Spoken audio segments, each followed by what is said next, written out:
মন্ত্রী জনাব তারেক রহমান 5 বছরে সারা বাংলাদেশে কোটি কোটি গাছ লাগানোর ঘোষণা দিয়েছেন। সেই লক্ষ্যে আমরা ঢাকা শহরে কয়েক লক্ষ গাছ আমরা লাগাবো।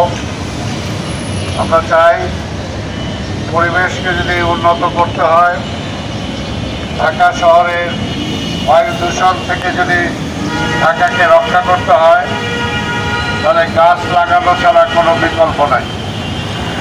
তাই আমাদের ঢাকা শহরকে মাননীয় প্রধানমন্ত্রী তারেক রহমান চান ক্লিন সিটি ও ক্লিন সিটি হিসাবে রূপান্তরিত করতে। এই গ্রিন সিটির অংশ হিসাবে আজকে এখানে গাছ লাগানো হবে। এই সংগঠনকে আমি ধন্যবাদ জানাই। সবাই মিলে আজকে এখানে বৃক্ষরোপণ অভিযানের অংশ হিসাবে তারা বৃক্ষ লাগানোর কর্মসূচি দিয়েছে, সেটার জন্য আমি ধন্যবাদ জানাই। ঢাকা শহরকে আমাদের অপরিচ্ছন্ন ঢাকা শহর এটাকে পরিচ্ছন্ন ঢাকা শহরে রূপান্তরিত করতে হবে। দীর্ঘদিন এই ঢাকা শহর আমরা দেখেছি বায়ু দূষণে সারা পৃথিবীতে 1, 2, 3, 4 নম্বরের মধ্যে থাকে। যানজটের মধ্যে সারা পৃথিবীতে 1, 2, 3, 4-এ থাকে।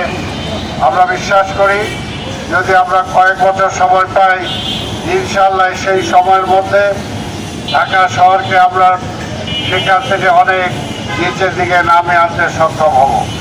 ঢাকা শহরকে পরিষ্কার পরিচ্ছন্ন করতে সক্ষম হব। ঢাকা শহরকে গ্রিন সিটি হিসাবে রূপায়িত করতে সক্ষম হব। ঢাকা শহরকে যানজটের হাত থেকে, বায়ু দূষণের হাত থেকে আমরা রক্ষা করতে সক্ষম হব। তো এই ব্যাপারে প্রতিটা নাগরিকের সহযোগিতা দরকার। আমরা ঢাকাবাসীর সহযোগিতা চাই। আসুন আমরা সবাই অন্তত প্রত্যেকে যদি একটা করে গাছ লাগাই, তাহলে ঢাকা শহরের পরিবেশ অনেক সুন্দর হবে। আমরা উঠোনে গাছ লাগাই, আমরা বাগানে গাছ লাগাই, যদি না হয় আমরা ছাদের উপর অন্তত গাছ লাগাই, তাহলে কিন্তু ঢাকা শহরের পরিবেশ আমরা ভালো করতে সক্ষম হব, সবুজায়ন করতে সক্ষম হব। এখানে আমরা মানুষের কার্বন ডাই অক্সাইডের হাত থেকে আমরা রক্ষা করে তাদেরকে অক্সিজেন দিতে পারবো। তাই আমরা অনুরোধ করবো ঢাকাবাসীকে প্রত্যেকে অন্তত একটা করে গাছ লাগানোর শপথ আপনারা গ্রহণ করবেন। আমি আর বক্তব্য দীর্ঘায়িত না করে এই ঢাকা শহরে অভিযান শুরু হয়েছে, এই বৃক্ষরোপণ অভিযান, এটা প্রতিটি ওয়ার্ডে ওয়ার্ডে আমরা এটাকে চালু করব। প্রতিটা ওয়ার্ডে ওয়ার্ডে বৃক্ষরোপণ অভিযান হবে। এবং আপনারা জানেন যে মাননীয় প্রধানমন্ত্রী আগামীকালকে এই বৃক্ষরোপণ অভিযানের উদ্বোধন করবেন।